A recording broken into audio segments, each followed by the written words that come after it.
Kimsan komunidad semanakah jatuh 50 dewa.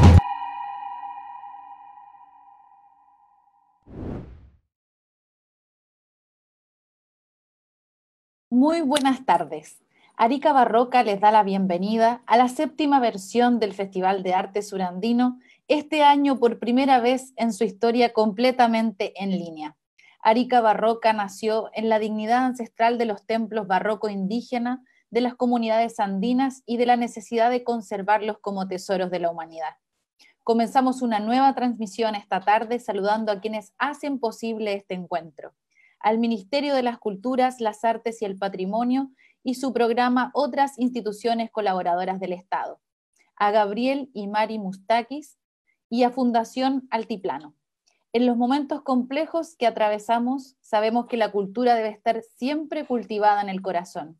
Por eso les invitamos a sumarse a las campañas solidarias de Cáritas y la Fundación Recrea, las que pueden encontrar en www.aricabarroca.cl/COVID-19. Estamos en Relatos Barrocos, espacio en el que nos reuniremos con personas relevantes del área del arte, patrimonio y conservación. Les sugerimos que mientras escuchamos la ponencia, dejen sus preguntas en el chat al inferior de la pantalla y al final podremos responder alguna de ellas. Nuestro invitado de esta tarde es arquitecto, especialista en desarrollo sustentable de la Universidad Nacional de Lanús, Buenos Aires, Argentina, y tiene también estudios en conservación y rehabilitación del patrimonio arquitectónico y experiencia en el campo de la investigación cultural. Le damos la bienvenida entonces a Relatos Barrocos a Ángel Guillén. ¿Cómo estás, Ángel? Es un gusto saludarlos. Espero que podamos interactuar esta tarde sobre algunas reflexiones conectadas a la sustentabilidad y a cómo a partir de esos pensamientos podamos tomar algunas herramientas metodológicas que nos ayuden y que ayuden también a las comunidades a reenfocar el tema de la productividad. Voy a pasar a comentar la ponencia preparada para esta ocasión y creemos que sin duda nuestra condición de habitantes de un territorio surandino que conecta a más de 3 países, si incluimos el norte argentino, Chile, Bolivia y Perú además, necesitan de nuestra parte un tratamiento especial relacionado con esa mirada hacia adelante, sobre todo de aquellos espacios rurales que no han compartido en paralelo las aspiraciones del desarrollo que normalmente vemos en la temática urbana. La reconversión de los territorios, si la conectamos a nuestro quehacer y a nuestro espacio, no significa otra cosa que buscar la reinvención o la resiliencia de nuestros paisajes culturales. Pero para eso es importante que comprendamos que cualquier visión hacia adelante requiere pensamientos, reflexiones, retrospectivas y prospectivas vinculadas al desarrollo sustentable. Término que muchas veces no ha sido suficiente ni fácil de entender, pero que sin embargo nos plantea muchas posibilidades para interactuar entre nosotros. Visto de esa manera, el desarrollo sustentable, en simples palabras, podría comprenderse como la utilización, la proyección de recursos sobre una entidad que necesariamente debe estar revitalizada para producirle un beneficio. Hasta ahora lo que hemos hecho o hemos visto o nos exigen o nos exigimos son estructuraciones de modelos de desarrollo. Estos modelos de desarrollo no sabemos si hasta qué punto puedan ser perfectibles. En todo caso, y quizás en nuestra autocrítica, podríamos pensar que lo que hemos hecho más que un modelo de desarrollo es desarrollar modelos. Y en esas circunstancias, esa inferencia tan conocida, a veces no tan necesariamente bien interpretada sobre el pensamiento global y la acción local, ha incorporado el hecho de las actuaciones locales dentro de ese esquema planetario. Y nos hemos limitado a escalas muy pequeñas que por lo tanto han sido invisibilizadas a lo largo de los procesos de investigación o de proyectación. Lo cierto es que para hablar de desarrollo, podríamos creer que esta necesita ser una idea que subvierta el orden convencional, aquel que normalmente estamos acostumbrados a tratar o a proponer. No cabe, bajo esa perspectiva, cualquier idea, entre comillas, conservadora, no necesariamente estaría complementada o conectada a lo que es el desarrollo. Algo que me ha gustado mucho de esta escritura de la presentación tiene que ver con la capacidad de proponer, la capacidad de escuchar y la capacidad también de muchas veces dejar de lado nuestras posiciones, que en otros términos significa que las ideas se defienden por sí mismas, por lo tanto, muchas veces son prescindibles ante la aparición de otra mejor. Visto de esa manera, nosotros estaríamos configurando ese hilo conductor que permita que cualquier proyecto que encaminemos, no interesa el tamaño de este, se vaya convirtiendo en una utopía. Y esta utopía, que es el espacio donde interactuamos, pueda también ser interpretada como una paradoja y lo más alejada de lo que las contradicciones de la vida y las circunstancias mandan. De otra parte, y claro, vivimos una coyuntura muy particular relacionada con la pandemia, pero la pandemia es, en estricto rigor, un agregado a la complejidad de la existencia. Y esta complejidad claramente está definida en la órbita planetaria como mucho beneficio en un hemisferio y poco en el otro, lo que genera una asimetría. Visto de ese modo, la propuesta que siempre defendemos, sobre todo desde estos lares, es la idea de nuevos desafíos para un desarrollo territorial lo más inclusivo y que permita revertir estas desigualdades imperantes en el hemisferio sur. Por eso mismo, el cambio es obligatorio, imprescindible. No queda otra posibilidad. Y para que se produzca ese cambio, debemos comprender que las formas y los modelos de desarrollo que hemos comprendido o visto hasta ahora están agotados y han entrado en una fase terminal, concluyente. Lo que sí nos alegra mucho, y es el caso particular de la experiencia de Fundación Altiplano en el norte chileno, es que estas experiencias de carácter territorial plantean permanentemente horizontes distintos de renovación continua. Aunque hay que reconocer que mientras no se sumen transversalmente todas ellas, no dejan de ser, en estricto sensu, experiencias en curso que aún estarían relativamente alejadas de lo que es el desarrollo sustentable en estricto rigor.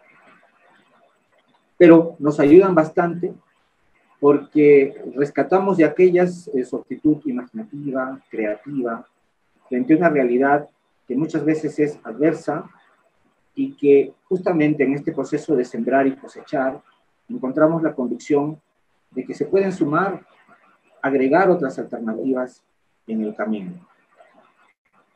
En suma, de hecho, el desarrollo sustentable sirve mucho, sobre todo cuando una realidad como la que estamos experimentando aparentemente deja en términos inviables muchas de aquellas aspiraciones que imaginábamos hace pocos meses. Y la realidad, que es mandante en algunos casos, porque tiene que ver con presupuestos, tiene que ver con políticas, van a generar, y ya lo están haciendo, una distancia entre lo que era la prontitud de las demandas y de las aspiraciones comunitarias, poblacionales. Sin embargo, una vez más, el desarrollo, y si es sustentable mejor, se convierte en una opción interesante que puede hacer, quiérase, posible el futuro, donde además de la conservación se agregue la innovación. Brevemente comentarles que, de todas maneras, antes de estas circunstancias, mucha gente en el mundo ya había puesto en cuestión, como cabe, siendo esta cada era un ejemplo, un testimonio de historicidad, las formas de comportamiento social. Y muchas veces nos hemos dejado llevar porque nuestra aparente condición ciudadana ha permitido simplemente que las decisiones sean tomadas desde las partes estructurales políticas y no se ha fomentado lo que es la democracia participativa. Visto de ese modo, muchas veces los flujos sociales han sido de carácter lineal, y al ser de carácter lineal, se han sectorizado, se han especializado en determinadas técnicas, han seguido las pautas de la economía vigente, se han estacionado en escalas de corto plazo, han resultado incompletas o fallidas, y en fin, han funcionado de acuerdo a las circunstancias. Lo que necesitamos, ciertamente, y ese ya es un pensamiento en curso, es que lo holístico, lo integrador, todos los componentes del desarrollo, además de lo económico, lo social, lo cultural, lo natural, además, no planificar tanto solo para un año, sino para 5 años, para 10 años, el corto, el mediano y el largo plazo. Tratar de generar mecanismos de retroalimentación y ecosistemas autorrenovables son de alguna manera esas sociedades a las que aspiramos, que son aquellas de flujo cíclico. Lo que nos permitirá sin duda llegar a una nueva faceta del humanismo. Y humanismo entendamos que ya estaba en ciernes, justamente nuestro espacio-tiempo de vida, ahora, felizmente, afortunadamente, nos mostraba alguna luz sobre un renacer del mundo, era como un renacimiento humanístico, obviamente, donde las cosas iban a ser comprendidas de una manera concreta, donde la vida se iba a privilegiar, donde las relaciones y las interrelaciones iban a predominar, donde lo sistémico se iba a imponer sobre lo sectorial, donde las iniciativas necesitaban valorarse mucho más que ser dirigidas, y por supuesto, donde pasemos de los especialismos, de nuestras profesiones, de nuestras formaciones, al contagio de lo transdisciplinario, aquello que nos permita trabajar de una manera integral. Claro, como les decía, la opinión, el análisis crítico histórico habla de esos cambios que ha habido en el mundo, y han sido cambios que particularmente se han dejado ver durante cada década. Y de esta década que nos tocaba vivir, o estos últimos, vamos a decir, más de 15 años, estaban relacionados con ciertos desapegos a ciertas formas de conducción de la vida. Algunos incluso denominaban esto como una etapa del anticrecimiento en el mejor sentido de la palabra, era como una distensión espiritual, una búsqueda de otra filosofía de la vida, el rescate de la comprensión biológica, una preocupación constante y totalmente convencida por el tema de los ecosistemas, un retorno a la naturaleza, formas de gobierno donde la participación público-privada también sea mucho más implicativa, y que los costos ambientales, como se ha estado discutiendo mucho en distintos foros planetarios, generen corresponsabilidades mayores, sobre todo de aquellos países que no han sido tan respetuosos del tema de la contaminación.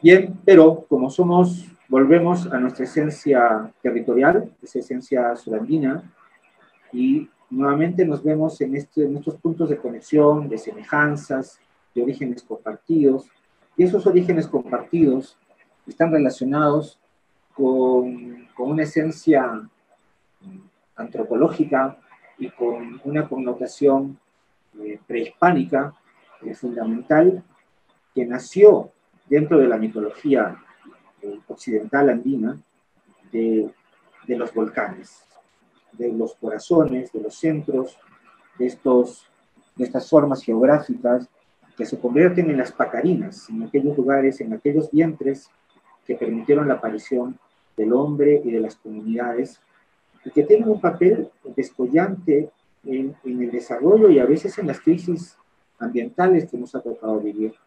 Esas cordilleras, la cordillera occidental, esos volcanes, pueden ser fácilmente descritos. Tomemos el caso desde Arequipa hasta la 15ª región, claramente. Procedemos sin duda, en todos los casos, de la influencia más en la parte ariqueña de la presencia de Tiahuanaco, más hacia la zona de Arequipa con la presencia Wari. En ambos casos interrelacionadas, generaron la última síntesis de este mundo panandino. Estamos hablando de una visión de desarrollo que fue la concepción del Imperio Incaico.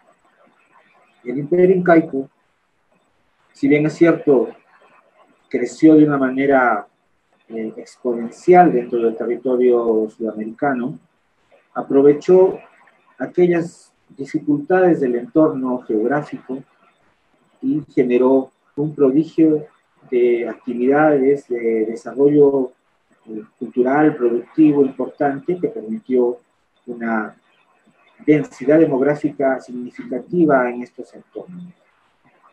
Volviendo a las circunstancias más cercanas de Arica, Tacna, Moquegua, Puno, Oruro, Potosí, encontramos ciertamente que el tema aymara es el que ha predominado a lo largo de la historia y se ha proyectado incluso hasta nuestros tiempos.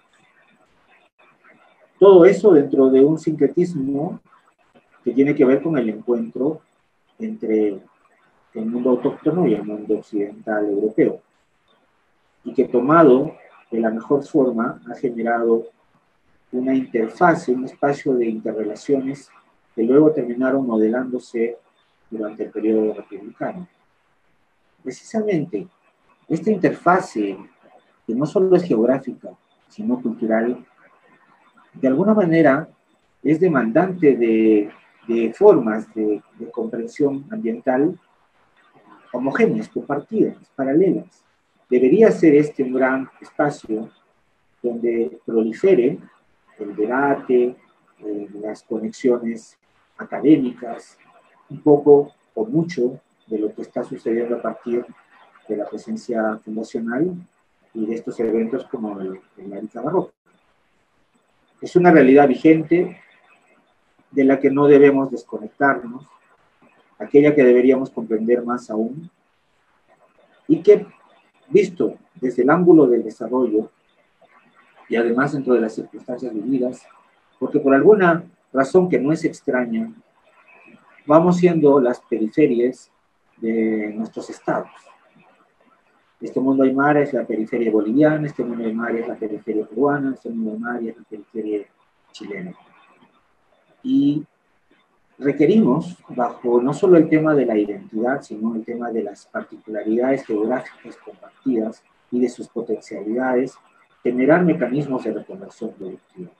Esos mecanismos de reconversión productiva han sido ampliamente tratados desde la cosmovisión andina. Y muchos de esos elementos que han quedado en el tema de la cosmovisión y en el tema de la religiosidad, aún son considerados importantes. Sin duda, aquel que tiene que ver con la dualidad es quizás el que nos permite entendernos mejor en relación al territorio común. Y entendernos también en la medida que es un mecanismo que quizás no ha sido tan divulgado y conocido por los méritos que podría tener, por sus implicancias en las cuestiones del desarrollo. La dualidad, que parece simplemente un mundo, un diálogo, una dialéctica de opuestos, no deja de ser, en lo testimonial, partiendo desde lo festivo hasta lo productivo, un elemento fundamental en el desarrollo rural andino. Y ese desarrollo rural andino, basado o explicado desde las categorías del mundo, también nos va haciendo ver cómo esa conexión sigue siendo aún mágico-religiosa, pero al mismo tiempo sagrada y productiva. En este caso, relacionada con el paisaje. El paisaje no deja de ser un espacio donde la interacción del hombre ha sido fundamental, pero a partir del desarrollo, a partir del incentivo de un territorio con mecanismos de arraigo, de convivencia, de compartir, en fin. Esa dualidad entonces ha permanecido, no debe quedar simplemente como un anecdotario de pensamientos o de concepciones dispersas, sino como una visión holística, integral, transversal al mismo tiempo. Y esa transversalidad, que para nosotros es entendida aún como complementariedad, aunque en el mundo concreto, contemporáneo, las desconexiones se hayan producido, no sabemos si irremisiblemente, pero por lo menos podemos creer que para recuperar esa vitalidad productiva territorial va a ser necesario volver a pensar y volver a ver cómo estos mecanismos de articulación elementales desde la costa hasta la cuna, hasta el altiplano, son los que generan dinámicas y cambian ese paradigma del paisaje discreto, fosilizado, que se ha congelado con el tiempo y que al congelarse ha producido también la expulsión poblacional en búsqueda en las ciudades de oportunidades mejores. Visto de ese modo, y el tiempo que tenemos para materializar todas estas aspiraciones no sucumbe precisamente en el corto plazo, se extiende mucho más allá. Tenemos que ser pacientes en ese horizonte de desarrollo, porque para alcanzarlo tenemos que ir priorizando una serie de cosas que hasta ahora no hemos tomado en cuenta. Y quizás no hemos tomado en cuenta que los modelos actuales de economía de escala aparentemente no creen mucho en los desarrollos endógenos, que es más o menos lo que se podría proponer en las comunidades integrales. En nuestros pueblos claramente notamos esa simbología que define al territorio. El territorio como una construcción sociofísica, algunos incorporan la variable biológica, aunque entendemos que ya está incorporada en ambas, y empezamos a notar, a ver cómo podría ser esa reconversión productiva. Esa reconversión productiva tiene que ver con esa idea que les dije al principio sobre la levedad, con el tema del autorreconocimiento, con la posibilidad de un paisaje continuo, dinámico, pero que requiere una particular visión sobre lo que somos, sobre qué clase de proyecto territorial podría ser el que esté mejor encauzado, el que sea más sutil, más delicado, pero al mismo tiempo conectado al ambiente, a sus demandas, a sus exigencias. Y cuando hablamos de ambiente, incluimos, por supuesto, a las personas. Y cómo ellas han construido un paisaje cultural, no necesariamente con la participación de arquitectos, o de abogados, o de ingenieros, sino que ellos mismos han actuado como autores de este espacio. Entonces, quizás esa mirada de algunos que hemos tenido la posibilidad de compartir directamente con las comunidades es esa. Dejar un poco ese esquema más de ego y de vanidad y tratar de proyectar en el territorio actuaciones que permitan en continuo la modelación del paisaje, que faciliten esa construcción de gobernabilidad, que no tiene que no significa otra cosa que consensuar y que generar cierta estabilidad, y de otra parte garantizar gobernanza donde la participación de la comunidad esté orientada a alcanzar esas oportunidades y a resolver los problemas vigentes durante siglos. Además, y lo he dicho antes, deberíamos actuar con la necesaria levedad, sobre todo ante situaciones como la que estamos viviendo, que no dejan de ser conflictivas, territorialmente hablando. Y digo conflictivas porque generan momentos de autorreflexión que podrían desembocar en abandono de empresas proyectuales o quizás en el reforzamiento de posiciones y posturas frente a lo que debe ser alcanzables. Y de otra parte, y se está haciendo, es adiestrar autores, diría yo, creadores, hacedores ambientales, para que generen una nueva narrativa propositiva y productiva, conectada totalmente a una visión particular de lo andino, entendiendo que esto ya está sincréticamente en diálogo con la herencia indígena recibida y con la occidental asimilada. En esencia, sería bueno que nuestras miradas, nuevamente, cada vez que nos aproximemos al territorio, traten de que lo bello sea aquello que provoque en nosotros un bello trastorno, ¿no? Lo bello, un bello trastorno mental, espiritual, conceptual, que no deja de ser una cuestión estética y que ayude al mismo tiempo a esa convivencia solidaria y participativa que finalmente es la ética. Entonces, la estética conectada intrínsecamente a la ética y la ética al mismo tiempo y de la misma forma.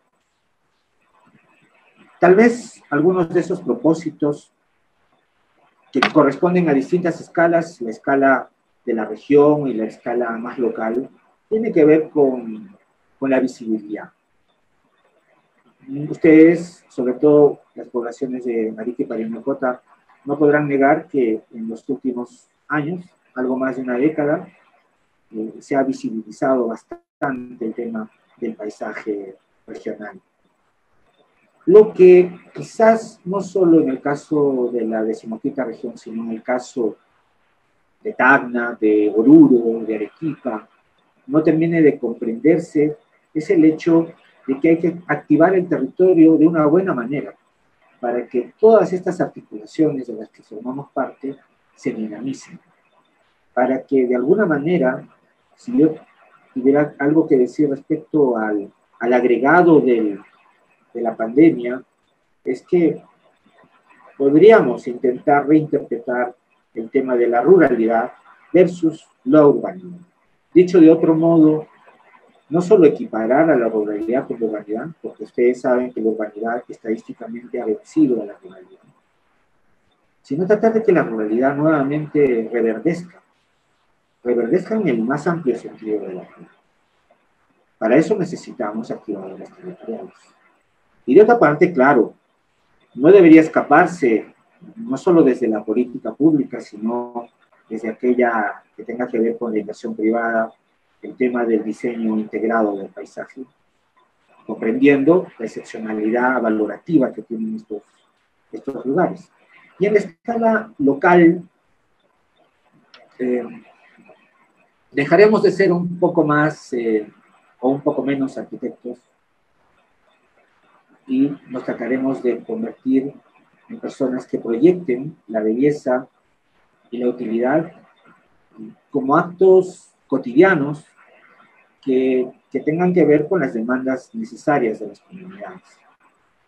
Y eso va a permitir, como se está haciendo, resultados interesantes, normalmente meritorios, con la resignificación del lenguaje constructivo vernacular y lo que eso significa desde los modos y formas del hábitat.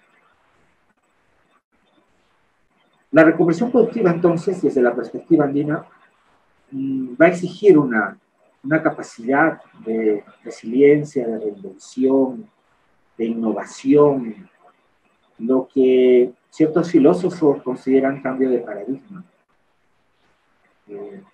Intentar construir institucionalidad, fomentar mejores formas de gobierno local, tratar de que las políticas públicas que se planteen para el país también lleguen a la escala regional y local, y sobre todo tener un gran sentido anticipativo, prospectivo, que es adelantarse a los sucesos.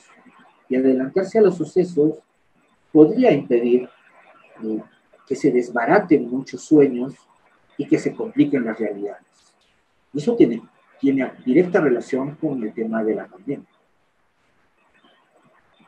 Sin embargo, y hablando de la pandemia, no podemos olvidar que lo que denominaríamos un factor ambiental crítico, en el más amplio sentido de la palabra, es algo que siempre ha acompañado particularmente el derrotero, el curso de la vida en el surandino, ya que estamos localizados en este espacio. Terremotos, sequías, heladas, abandonos culturales, marginalidad económica, enfermedades o uso inequitativo de los recursos, son cosas que han acompañado, a veces más que en otras ocasiones, en nuestras formas de vivir. Y en algunos casos han provocado enormes descalabros que han generado lo que se le llama una catástrofe convergente y que al mismo tiempo deriva en lo que se conoce como un estrés compuesto. Increíblemente, algo que puede percibirse rápidamente en el momento de los diálogos que establecemos para mirar hacia adelante, y que nada de lo vivido no ha pasado en vano, y muchas veces ha dejado no solo una estela positiva, sino algo negativa, algo difícil de revertir, que puede incluso relacionarse no solo desde la escala de las comunidades, sino a la escala personal.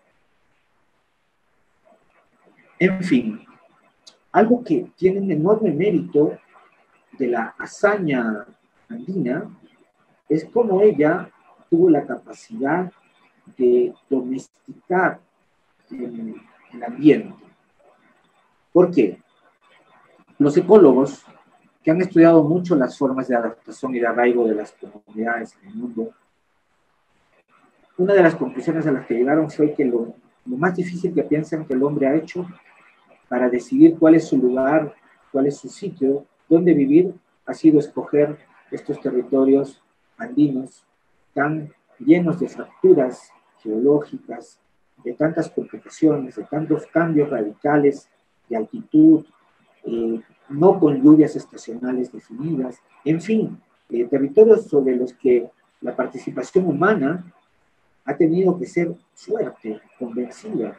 ¿Para qué? Para empezar a adaptar estos lugares aparentemente indomables y volverlos domésticos y hacer que ahora sean prácticamente imprescindibles para cualquier mirada hacia adelante.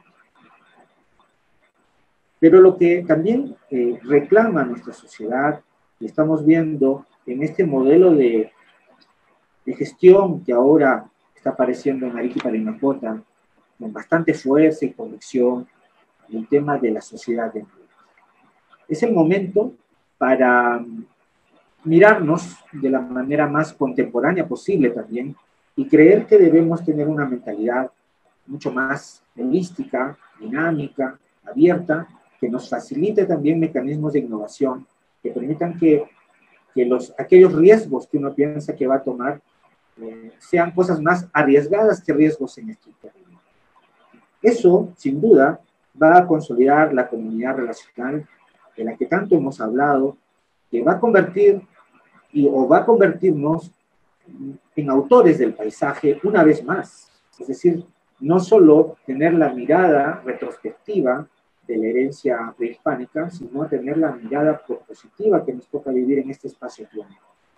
Y al mismo tiempo nos va a permitir alcanzar ciudadanía. Y al alcanzar ciudadanía seguramente nos va a permitir también una participación política dentro de lo que cabe, para garantizar un derrotero ambiental diferente que permita una renovación de la cultura territorial, lo que va a generar una progresión diferente del desarrollo, un mayor nivel de conciencia y que va a alentar sin duda una gestión pública diferente, donde se piense que la innovación tiene un papel fundamental, entendiendo que la innovación empieza con la del pensamiento y no necesariamente con una alteración de las paradojas pasadas que se han mantenido hasta la fecha.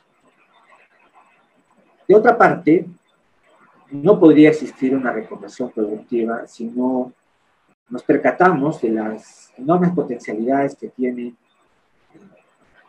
en la alimentación y que tienen aquellas fases de domesticación del territorio que no pueden sucumbir o no deberían sucumbir con el paso de los años. Sería un grave error permitirlo. Es el tema de la seguridad alimentaria.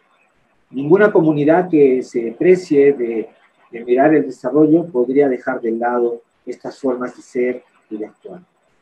Y dentro de esa seguridad alimentaria, sin duda, hay un autorreconocimiento, una vez más, sobre aquellas especies originarias que forman parte de los ecosistemas andinos, que tienen una enorme potencialidad biogenética, que en el caso de Arica tienen muchos reconocimientos, con su maíz en la sierra, con el orégano, aunque sea un producto no originario, pero que se ha ido ganando un lugar dentro del ecosistema, pero que necesita inevitablemente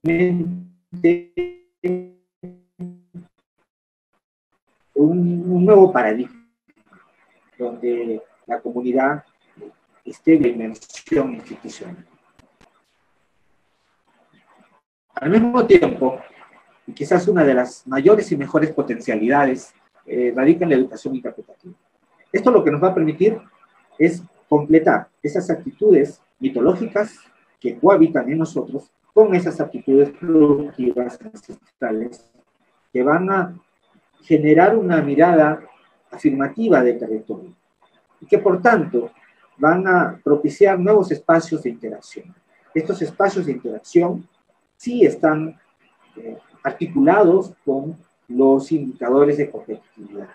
Una cosa que cuesta creer mucho aún es cuánto desde la ruralidad podría aportarse para activar una mejor capacidad de Producto Bruto Interno, en fin, donde garantizaríamos quizás un crecimiento económico completado con lo cultural y con lo social para mejorar la calidad de vida y para permitir una verdadera dignidad de las comunidades y que al mismo tiempo se vayan cotejando y poniendo en juego aquellas deseabilidades comunitarias con una mejor capacidad de negociación.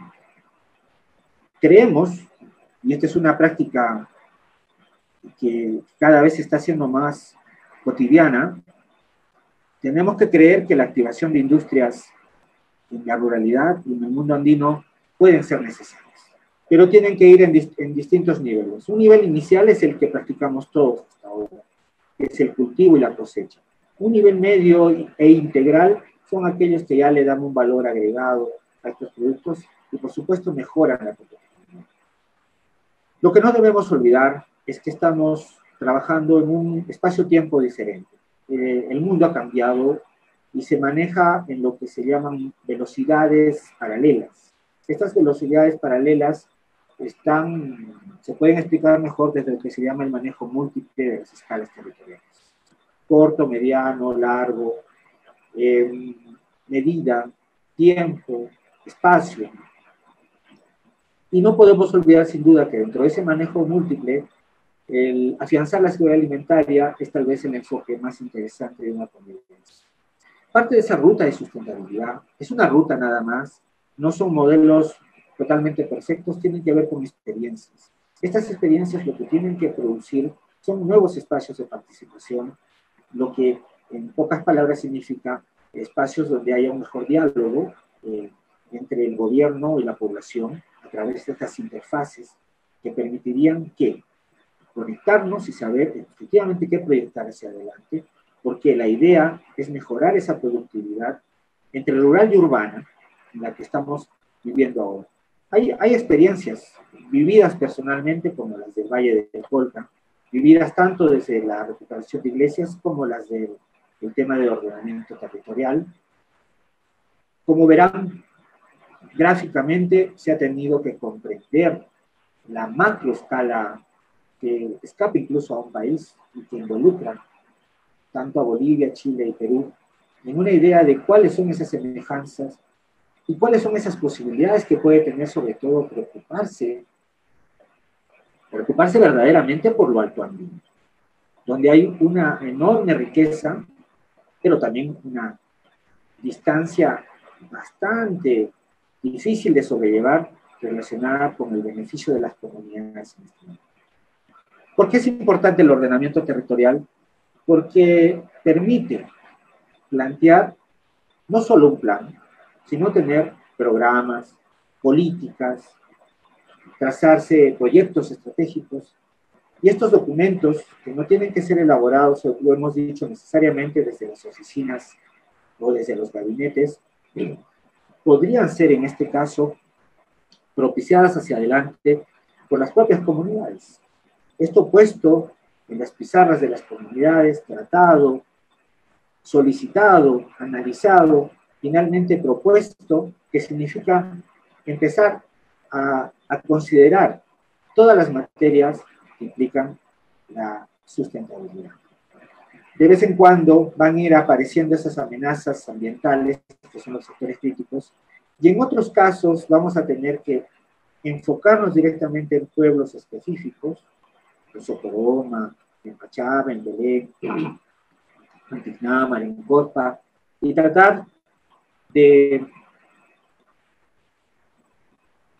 sopesar sus potencialidades. Siempre vemos mucho el pueblo, no vemos las cementeras productivas, los terrenos, donde se encuentra la gran riqueza ambiental.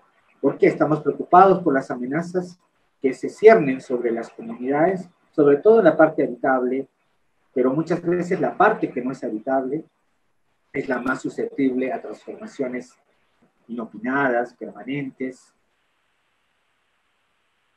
de desarrollo hacia adelante. Esta imagen que estamos observando la he desarrollado hace poco para el pueblo de Llanque, tal vez uno de los más importantes del Valle del Colca, a solicitud del alcalde, con el que conversábamos mucho sobre el hecho de del beneficio económico que podría obtenerse sanamente a partir de la identidad festiva. Muchos bailes en el Colca, muchos turistas que disfrutan de ella, pero no había un lugar específico donde pudieran dejar algún valor, alguna cuota por apreciar este arte local, y que se iba a convertir en un gran equipamiento que en quechua Tusunahuasi, denominada Casa del Danzante, iba a permitir esa afluencia casi de 500 turistas por noche, a un lugar mucho más aceptable, digerible, pero que en este caso, bajo la coyuntura de la pandemia, bajo las circunstancias de que el turismo ha cambiado radicalmente en el planeta, no sabemos cómo va a venir esa reinvención ahora, pasar de casi 350.000 turistas al año a no sabemos cuántos en el tiempo más inmediato. En fin, y Arica, en el caso de Arica, es una situación muy particular y muy bonita. Un bello atrevimiento que tiene que ver con una verdad, con un gran valor integrado. Debe ser, tal vez, sin incurrir en error, la primera experiencia donde uno se atreve a diseñar o a conceptualizar un paisaje de una manera integral. Ningún espacio de la región ha sido soslayado de ese entendimiento o definición de paisaje cultural, y al mismo tiempo paisaje cultural de América, en un espacio históricamente gravitante para el escenario sudamericano, tanto desde la época prehispánica, la colonial, la republicana y la contemporánea. Aquí hay una enorme riqueza, pero que necesita un proyecto de territorio consecuente, sumatorio, concurrente, aún mayor. Esta definición del paisaje ha quedado claramente definida, con esos 4 ejes formidables que parten desde la costa, con aquellos espacios de una particular riqueza cultural, patrimonial, en distintos puntos de la región, pero que generan en esta sierra que parte desde Putre, pasa por Socoró, Mazapahuira, Mormontani, Chapiquiña, Pachama, Belén, Sacsama, Quinaman, en fin, se proyecta a Cobija, un gran espacio andino muy particular por su carácter longitudinal frente a lo transversal de los ejes costeros. Entonces, ese paisaje, hablábamos de los activadores territoriales, también tiene formas de ver cómo sería su desarrollo. Podría articularse desde la focalización de mayores espacios de negociación que tiene que ver con lugares no solo concurridos, sino con lugares que permitan articulaciones infraestructurales y estructurales determinantes. O pasando por una institucionalidad que debe ir creciendo a través de las comunidades relacionales y que tienen conectores culturales desde los viejos caminos troperos o el Capañán que conectaba parte importante de la región, hasta situaciones ambientales donde, al ser ustedes una región quizás con la mayor densidad de zonas protegidas ambientalmente, incluso con una reserva de biosfera, y unas reservas que requieren sí o sí un solapamiento cultural con las comunidades. Es decir, no necesitan poca gente en su entorno, sino necesitan la necesaria como para mantenerse hacia adelante, porque son zonas donde lo antrópico, donde la domesticación de los camélidos ha sido importante, y por lo tanto esa vitalidad está conectada a la presencia humana. Y sin duda, también el tema que particularmente Fundación Altiplano ha priorizado con el tema de la cultura y el patrimonio, ha ido fortaleciendo determinados espacios culturales, patrimoniales de la región, que ahora encuentran una mayor y mejor significación y al mismo tiempo manifiestan un síntoma de mejor competitividad, no solo regional y nacional, sino surandina, hemisférica, en fin. Y la productividad que sí requiere no solamente estudios, investigaciones, debates permanentes, sino claridad en esa dialéctica que hay entre la urbanidad y la ruralidad, una urbanidad predominante frente a una ruralidad disminuida, por lo tanto, frente a un espacio interior casi poco habitado, y que para trazarse esas aspiraciones de productividad, ¿qué va a necesitar? Una mayor participación de gente, de comunidad, para recuperar y darle verdadero sentido a las mancomunidades, a los corredores productivos, a la instalación de industrias importantes, transformadoras, en fin, generar un dinamismo económico acá que le mejore la calidad de vida de las poblaciones. Y en el caso del turismo, es una materia que lo que va a requerir en este momento es una reflexión aún mayor respecto a la que se tenía. Y la que se tenía era la de una sentida y convencida preocupación respecto a la clase de turismo que ustedes imaginaban en ese momento. Por supuesto, era un turismo mucho más responsable, solidario, probablemente no tan masivo como en otros lugares. Y eso se ha conseguido, sin duda, a través de esa mirada permanente que han tenido ustedes, no distante, sino de cercanía, con las experiencias bolivianas, peruanas o internas, que les han hecho comprender a ustedes también cuáles son las amenazas de un turismo masivo. Bueno, y en este caso, sobre todo, con el tema de las circunstancias de la pandemia. Todo eso, que no dejan de ser una suma de capas, y estas capas terminan en lo que sería un mapa de síntesis, donde ya reflejamos más o menos qué es lo que nos imaginamos sobre el territorio. Y al imaginarnos ese territorio vitalizado, ya estamos hablando de esta reconversión productiva del territorio andino. Finalmente, y este es un epílogo, había que reflexionar sobre los ámbitos. Quizás en otro lugar se hablaría más del ámbito del espacio, del ordenamiento territorial.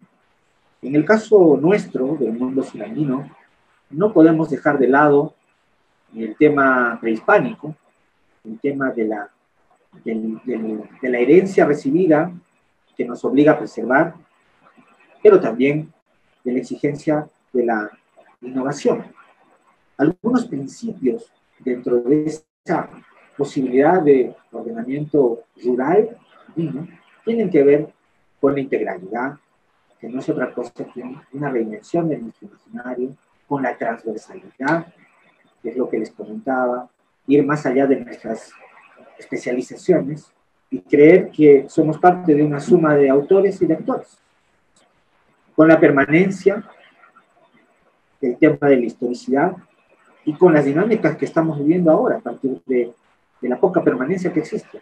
Con el tema de la equidad relacionada con la calidad de vida, con la dignidad de las personas que deben habitar este espacio, con la diversidad que bellamente se acepta en la región y es una riqueza incalculable, con la participación social, que tiene que ver con todo aquello que se aprecia relacionado con los consensos comunitarios, con la competitividad, que sí debería ser un acicate, un elemento motivador para nuestra forma de ser y que tiene que manifestarse a través de estas industrias culturales, de estas industrias productivas, con el tema complementario, con aquello que en el mundo de la dualidad prehispánica era visto más como un tema de competencia y complementariedad, y en este caso visto como la posibilidad de trabajar con territorios relativamente homogéneos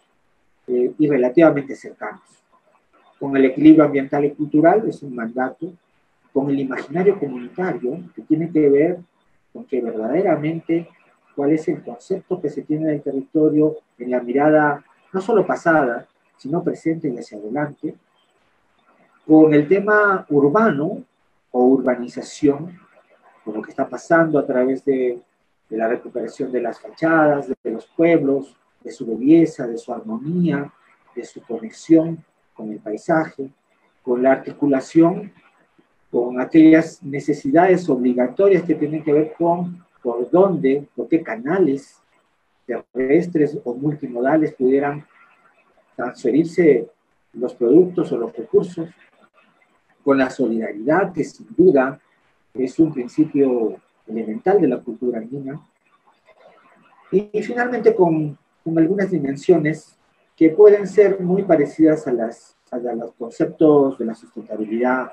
occidental, tradicional, pero que son complementarios a la visión de un desarrollo diferente. Lo ambiental, lo cultural, lo económico, lo institucional y lo social. Remarco lo social, y con esto me despido de ustedes, tiene que ver con aquella visualización del espacio territorial, no solamente como un lugar de interacciones residenciales o productivas, sino sobre todo como un lugar donde lo efímero y lo festivo han permanecido a lo largo de los siglos. Gracias. Ángel, la verdad que es una muy interesante ponencia, tiene que ver precisamente con lo que estamos viviendo en estos momentos, como bien tú decías.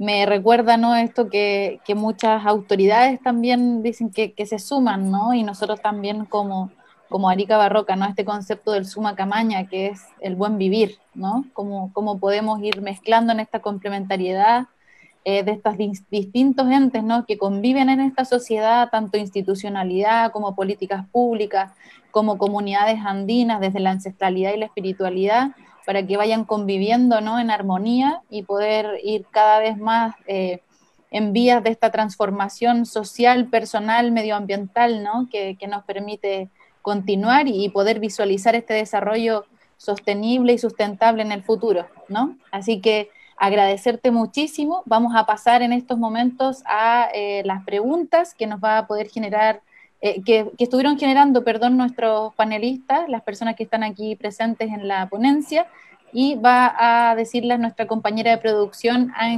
Daniela Segarra. ¿Sí? Daniela, vamos contigo. Hola Ángel, ¿cómo estás? Voy a leer la primera pregunta. ¿Cómo se puede promover los proyectos comunitarios desde la ciudad? A ver, me ha tocado in situ compartir la experiencia ariqueña y la arequipeña relacionada con la gente que viviendo en el Valle del Colca o en los territorios interiores de la 15ª región. La parte más dura podría ser un desarraigo total, una desconexión de sus aspiraciones. Pero al mismo tiempo también me ha tocado compartir con ellos mucho del ideario, mucho de las aspiraciones, del imaginario, no solo para el tiempo presente, sino para el futuro. Lo importante, en términos prácticos, por lo menos en Perú está sucediendo eso, no debería dejar de ser una práctica, es fomentar el asociativismo. Es tratar de entender que esa es la mayor fortaleza. ¿Por qué? Porque permite no solo una interacción permanente de saberes, una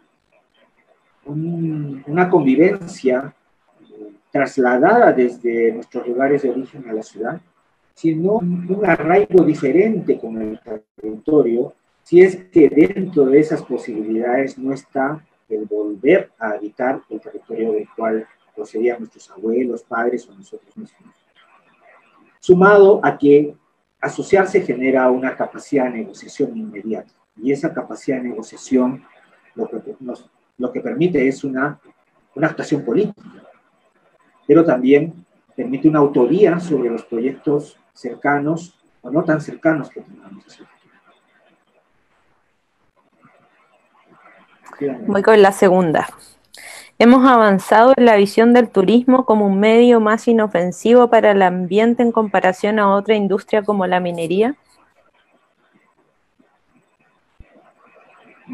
Yo diría que no exactamente. Pero este es el momento. Este momento es malo, es doloroso, ¿no? Tanto en el planeta, nuestra mirada hacia lo que ocurre en el planeta con la pandemia y la mirada que tenemos hacia Chile y Perú en lo concreto de lo que está pasando. Pero estamos obligados a tomar este tiempo, que ya son muchos días, meses de cuarentena, para repotenciarnos y tratar de convencernos de que quizás deberíamos entender que podría haber alguna convivencia estratégica entre dos actividades ligadas al desarrollo, pero que el turismo no debería estar tampoco alejada de lo que son las preocupaciones sociales o las necesidades sociales inmediatas. Es decir, si el turismo tiene que volver, tiene que ser para ser mucho más solidario, mucho más respetuoso, mucho más inclusivo, con una mayor y mejor capacidad para tratar de que el beneficio de este alcance a las comunidades persona por persona. Y que la minería no debería ser el elemento que esté provocando, como lo he visto tanto en Arica como en Arequipa, el hecho de que muchos pobladores, muchos compañeros de estos pueblos andinos, por un mejor porvenir, terminen alejándose ante la falta de oportunidades que aparentemente el territorio nos da en este momento. Voy con la tercera. ¿Qué le falta a nuestra comunidad para poder alcanzar un compromiso a la revalorización de nuestra identidad tripartita? Bueno, primero, y tenemos que ser, lo tomamos todo, cualquier opinión tiene que ser en la justa medida de lo que nos toque y nos corresponde. ¿Qué quiero decir? Que si notamos que ha habido poca divulgación respecto a nuestros valores compartidos, es una responsabilidad. Es decir, nos siguen faltando facetas comunicacionales, mayor disposición para entender que cualquier interacción entre chilenos, peruanos y bolivianos, tiene que ser en la medida de una disposición obligatoria. Estamos obligados a juntarnos, estamos comprometidos a tratar de que este espacio-tiempo que nos está tocando vivir sea el que marque la diferencia para que lo transfronterizo alcance en beneficio a los tres países en particular. Y lo que quiero decir es que un proyecto patrimonial, una empresa patrimonial, por decir la de Fundación Altiplano, debería generar un contagio evidente en Bolivia o en Perú, y ese contagio extenderse a la parte estructural, a la parte política, a la parte de gobierno, y por supuesto esto obligar a que se trabaje mucho más aún con las comunidades. Y la invitación está abierta siempre, yo lo hago presente acá a los alcaldes, etcétera, para que las pasantías, para que los intercambios se den, para que se genere una alianza, como se ha estado planteando, de los paisajes culturales. En estos momentos, para los que no lo sepan, existe una alianza suscrita entre Fundación Altiplano y el Valle de Colca, o una alianza entre Fundación Altiplano y el Colegio de Arquitectos de Perú. Y entonces, lo que tenemos que hacer ahora es tratar de convencernos un poco más, sobre todo con lo que estamos viviendo y con lo que viene. Que estos vínculos podrían enriquecer en estos tiempos de dificultad presupuestaria que va a pasar para todos los países, y que van a tratar de que estos proyectos, en la medida de los blandos que son, van a permitir diseñar con estrategias diferentes ese camino yo diría, del mediano plazo al largo plazo que vendría. Esta es la última pregunta y dice: ¿qué hacer cuando en las comunidades el desarrollo que propone el gobierno no es acorde con el respeto a la tierra y esta mancomunión entre territorio, ancestralidad y espiritualidad? Por ejemplo, la explotación minera, la agroindustria, las semilleras. En Arica, por ejemplo, que cada vez más siendo explotada, ¿cómo poder combatir aquello que muchas veces desde las políticas públicas no genera un desarrollo sostenible? A ver, una de las cosas que he dicho a lo largo de mi conversación ha sido que debemos mirar las cosas en lo concreto. Las respuestas de los políticos, que siempre se van muchas veces por las ramas, es que ya tenemos una convivencia con este tipo de empresas relativamente agresivas con el paisaje, el medio ambiente.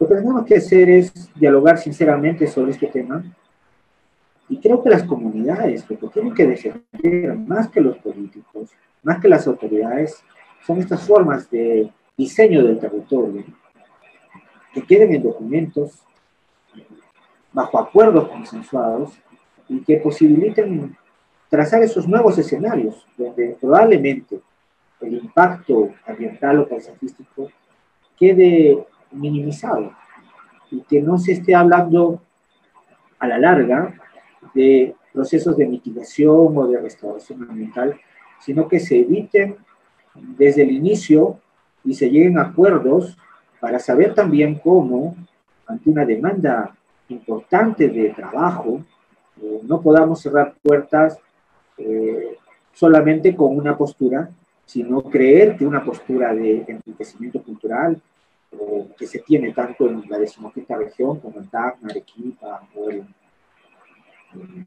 o Bolivia, sus poblaciones pudieran ir apostando por esta reconversión productiva. O sea, generar una ocupabilidad que, en vez de distraernos en proyectos de gran escala, nos permitan concentrarnos en proyectos mucho más cercanos, vivibles, solidarios y sostenibles. Gracias. Bueno, muchas gracias a todas las personas presentes. Por supuesto, muchas gracias a ti, Ángel, por estar aquí en Arica Barroca 2020, por darnos esta tremenda ponencia, ¿no?, que nos hace, como bien decía recién, reflexionar con respecto a lo que estamos viviendo y a cómo también tenemos que plantearnos en esta mirada futura. Así que muchísimas gracias por acompañarnos. Gracias, Claudia. Gracias a todos.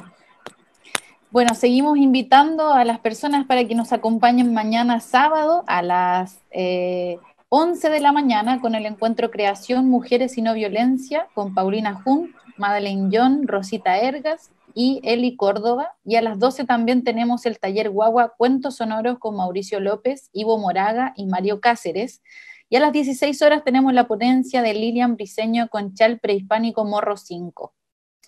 Y a las 20 horas el concierto en vivo también de Pascual y la Vaca va a ser mañana. Pero hoy, después de este programa, vamos a tener también a las 8 de la noche el concierto de nuestro gran exponente del charango regional ariqueño mundial, Martín Romero. Así que no dejen de acompañarnos en estas proyecciones de Facebook Live. Vamos a estar junto a Martín, ¿no?, musicalizando esta noche. Y no olviden también visitar aricabarroca.cl y descubrir la Galería Barroca, que este año trae 10 exposiciones de artes visuales y fotografía. Pueden entrar también a templos andinos y recorrer virtualmente la ruta de las misiones Araña. Y también pueden conocer los mejores productos de arte y diseño en nuestra feria neobarroca. Hoy te recomendamos especialmente Joyas de Arica. Recuerden que Arica Barroca está apoyando iniciativas solidarias para ir en ayuda de quienes lo están pasando mal con esta pandemia, así que pueden visitar www.aricabarroca.cl/COVID-19 para conocer el trabajo de Cáritas Chile y la Fundación Recrea. Síguenos también en nuestras redes, nos vemos durante esta noche en el concierto de Martín Romero a las 8 en punto y también a partir de mañana a las 11. No se olviden, Sayaricuna, nos levantaremos.